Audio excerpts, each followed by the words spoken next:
Не люблю я ці окапники робити. Ну, в мене це виглядає так. В окапник бажано, щоб це була деталь виштампована, а я ж роблю все вручную. Ну що, прокатую тут жорсткість.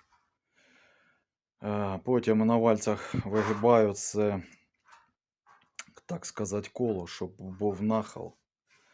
І роблю отакі закатані два з'єднання, щоб на два нержавіючих болтика шестерочка шайби з двох сторон. Тут сталь в два слоя завальцовка, і отак він буде зжиматися. Це виходить під 230 трубу.